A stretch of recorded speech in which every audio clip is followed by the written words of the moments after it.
Hi, this is Steve Merril, WagerTalk.com, right back here on WagerTalk TV with your NBA Eastern Conference Game 3 preview for this Sunday night, May the 21st, Boston at Miami. Celtics surprisingly down 0-2 in this series.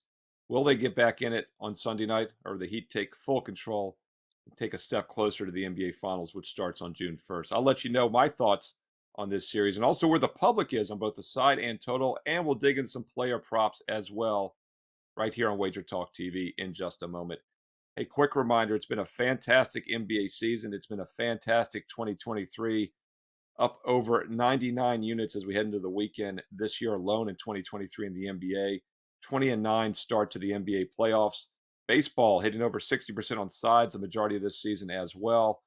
Might not be a bad time to get a 2-for-1 combo. And here's how it works. If you get my next 2 months of baseball, my 2-month baseball special, which gets you everything every day through the All-Star game in mid-July, I'm also including this weekend the rest of the NBA season for free. That's a $139 value, an instant discount. No promo code needed. It's a 2-for-1 combo. Get baseball for the next 2 months, and you get the rest of the NBA included for free. It's a $139 value. No promo code needed on my page right now, Steve Merril, WagerTalk.com. Get there quicker with shortcut code WT.buzz/SM.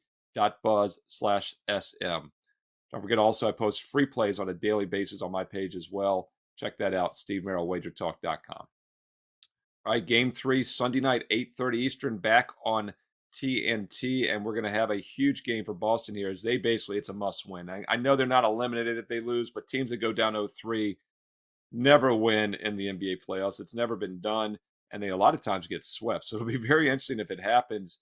If who I think the best team in the NBA, the Celtics, end up getting swept, just monster odds on that when the season began. We'll have to go through my odds archive if that's the situation. But the betting odds are saying it's not the situation.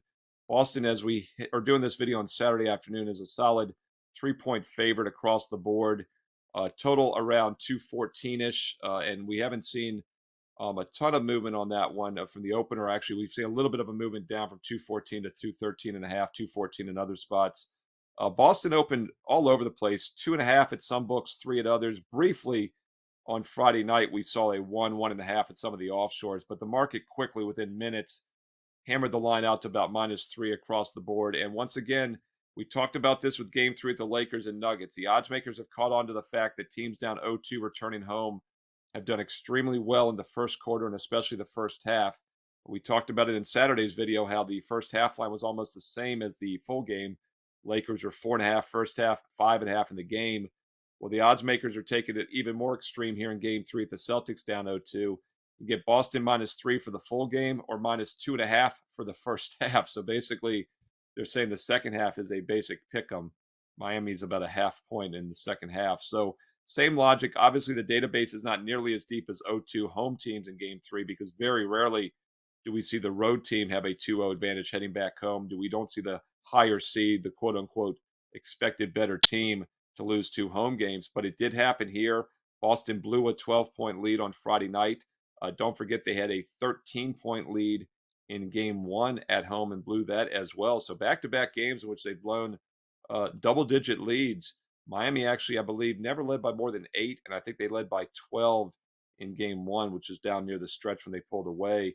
Mathematically speaking, the Celtics are definitely in some trouble historically speaking. 18% chance that the team that loses the first 2 home games wins a 3-game series in the NBA wins a 7-game series in the NBA playoffs. It doesn't happen often. Obviously, the teams go down 0-2, but it's just 5-23.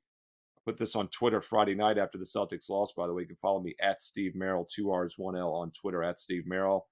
All-time NBA 7-game series. If a team goes 0-2 at home, they're just 5-23. 18% of the time they've come back to win the series. Odds makers are saying it's a little more likely in this spot, though.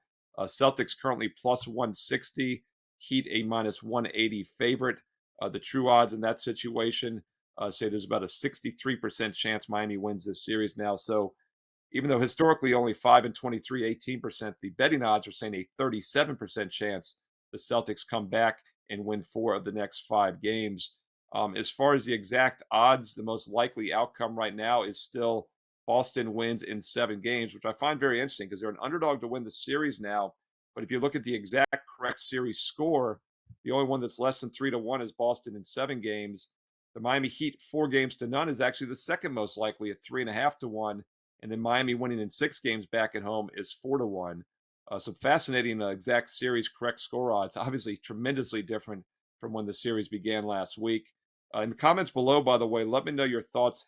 Who will win this series, first of all? And give me an exact prediction. Who will win it and in how many games, which court?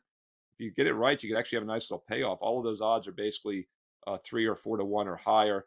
As far as the over/under total games remaining in this series, 7 and 6 games are both plus 170. 4 games plus 350. 5 games is plus 650, which is very interesting because that, of course, could only be Miami 4 games to 1. So the odds are saying that it's more likely Miami gets a 4-0 sweep than a 4-1 series win. I do think Boston gets one of these games here in Miami this weekend, and we'll see if it's game 3 on Sunday night. The Celtics, of course, are going to have to play better down the stretch. They had a 9-point lead with 6 minutes to go in game 2 on Friday night. They were down early in the first half. They went on a 19-2 run to take a lead. Then Miami took it back at the half. When Boston blew that 9-point lead late, Miami went on an 18-2 run. So both teams have shown the ability to go on some monster runs so far in this series. The Heat, once again, flying well under the radar as an 8 seed. Fortunate to even make the playoffs during the play-in round. They had to have a come-from-behind win just to get into the postseason. But Miami did have a lot of different player personnel lineups, a lot of injuries during the regular season. Butler's the real deal. Obviously, Grant Williams getting under his skin late in the fourth quarter was a terrible strategic move, in my opinion, and not a fluke that Miami pulled ahead after that. As far as the coaching matchup, we talked about this last week on NBA Tip-Off on WagerTalk TV, that the one huge edge, other than Butler, the superstar, probably the best superstar on the court, even over Tatum. Tatum was non-existent in the fourth quarter last Friday night, and in my opinion, it shows why he's a little bit of an overrated superstar, was the coaching edge. So let's say, a world championship against Mazzola, who's basically an interim 34-year-old coach who coached Division II basketball in G League, and his questionable calls or decisions during the Philadelphia series almost got Boston bumped before they won game 6 and 7. And now I'm starting to question what he's doing at times as well strategically. Against Philly, it made sense to have 2 big guys out there. Not sure why you're starting 2 centers in Al Horford and Robert Williams III against a smaller Miami lineup. We talk about why the zigzag works in the playoffs. It's because teams that don't play well make adjustments. Well, they lost game 1. He did not make that adjustment in game 2. Now they've lost the second game. Will be very interesting to see what the lineup is for the Boston Celtics in game 3. Of course, unfortunately, we don't get that till about an hour before game time, but keep an eye on the lineup Sunday night. If you see Boston go more small ball, I think that definitely is an advantage for the Celtics.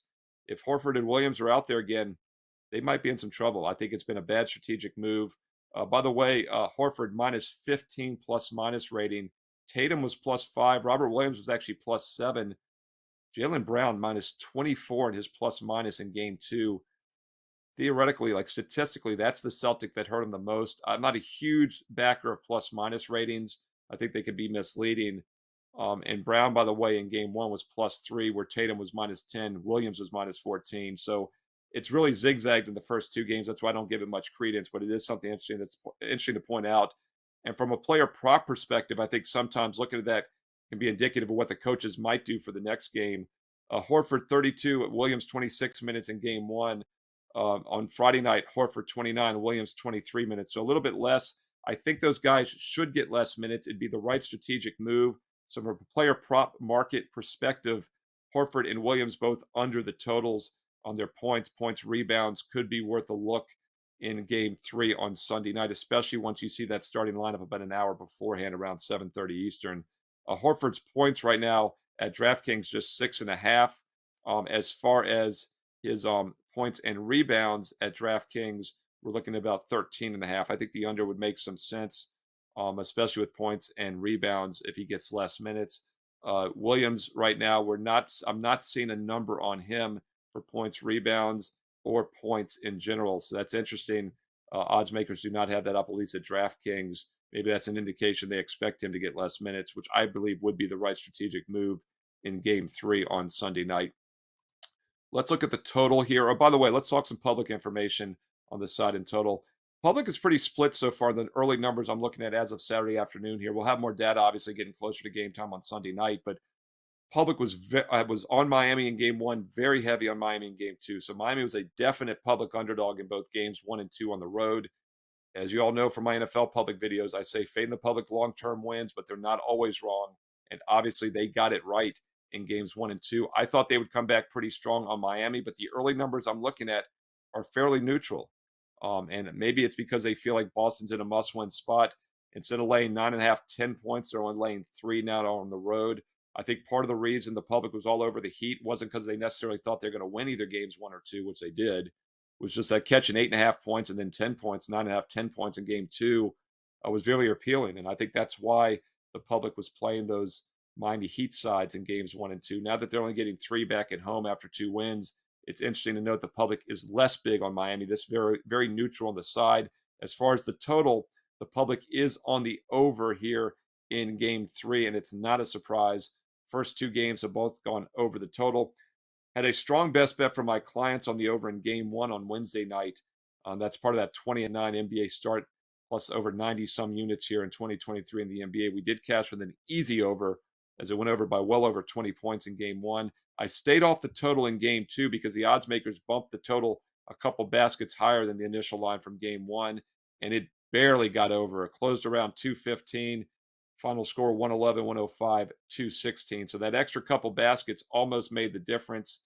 And as far as the shooting percentages, game one, both teams lights out 54, 52%. Game two, they both shot decent, around 46 and 47%. The difference, though, was Boston actually shot just 29% from three-point range, Miami 34.5, yet Boston made an extra three-pointer and made 3 more free throws. So there again, if you're looking at game three, although the Celtics are in a really a must-win situation, they did make an extra 3 and made 3 more free throws and still lost game two at home. Not a great indicator there. Boston needs to make some changes, but I think they will make some changes in the lineup. We'll see what Mazzulla does, and we'll see if he really deserves to be an NBA head coach. If he doesn't make the changes, especially with Horford and Williams, I'm really going to question what he's doing in the head coaching role. Keep in mind, the Celtics are one of the few teams in NBA history that's been top 3 efficiency, both offense and defense, heading into the playoffs. Golden State did it a couple times in recent years, and they won the title both years. So I still honestly believe Boston is the team to beat, but obviously they're up against it here, down 0-2, and the odds makers are now saying just a 37% chance the Celtics win this best-of-7 series. Boston had about an 80% chance. They were a 1-5 favorite less than a week ago when this series began. Hey, leave me some comments below. Let me know your thoughts once again on who you think's going to win this series, who you think's going to win game three. Do you like the over? Do you like the under? And also, what do you think of those player props? I mentioned Horford and Williams getting less minutes, maybe looking for some unders there. What about Tatum? What about Jaylen Brown? Will they step up and have big game threes? What about Jimmy Butler? After 2 monster games, always look to fade guys. But Butler only had 27 points in 41 minutes in game two. And of course, in game one, 35 points. So he did regress a little bit in game two. And now back at home, don't really think I want to be fading Jimmy Butler. But if you do think Boston gets back in the series, which Miami Heat player might have an off night? Kevin Love, 8 points, made some big shots early in that game one. He was non-existent in game two on Friday night. Only played 15 minutes and had no points. I don't think all of a sudden they're going to try to get Kevin Love back into the lineup. So that's somebody else I wanted to talk about. But for player points right now, as of at least Saturday afternoon, I'm not seeing Kevin Love listed at DraftKings. So we'll have to keep an eye to see if we can find any props there. I do see points and rebounds at 10.5 for Kevin Love. So essentially, they don't have his points prop, but they do have his rebound prop. And once again, that's probably because he was scoreless in game two. So Kevin Love's going to probably have to get there with rebounds. By the way, he had 5 rebounds in game two. He had 6 rebounds in game one. So 14 and 5 have been his point rebound total in each game. Not sure he's going to get extra minutes after playing just 15 and 16 minutes in each game. Back at home, maybe he gets a spark, but once again, he's an aging veteran as well. So let me know your thoughts. Kevin Love props under perhaps, maybe something else to look at here in game three on Sunday. Hey, don't forget to hit subscribe. Hit subscribe and hit that bell when you do so for instant alerts when these shows go live right here on WagerTalk TV, when these videos go live as well. You never know when I might sneak in some weekend content here on WagerTalk TV. When you hit subscribe and you hit the bell, you're the first to notice, first to be informed, first to watch and get some actionable info as well. Give it a thumbs up, a like if you found it useful. Once again, leave some comments below. I read all the comments and I'll reply back. Let's win together. Let's beat the sports books together. Let's have some great insight on game three for Sunday night. And don't forget, if you like my official best bets for Sunday, both baseball and basketball, a great 2-for-1 special still available this weekend. Get the rest of the NBA season for free. That's a $139 value for free when you get my 2-month baseball special. It gets every baseball best bet every day through the All-Star game in mid-July. And right now, no promo code needed. I'm including the rest of the NBA playoffs through the finals for free. Check it out, Steve Merril, WagerTalk.com. Get there quicker with shortcut WT.buzz/SM. Daily free plays posted as well on my page at WagerTalk.com. Hey, speaking of free information, check me out on Twitter at Steve Merril, 2 R's, 1 L, Merril, at Steve Merril on Twitter. And I'll be back all week long with numerous baseball and basketball shows here on WagerTalk TV. I'll also be guest hosting Wager Talk Today on Friday and then all of next week. So check that out as well. Hit the bell for alerts when the shows go live and hit subscribe so you never miss any of the great content here on Wager Talk TV. Best of luck. Enjoy the game Sunday night, and I'll talk to you again soon.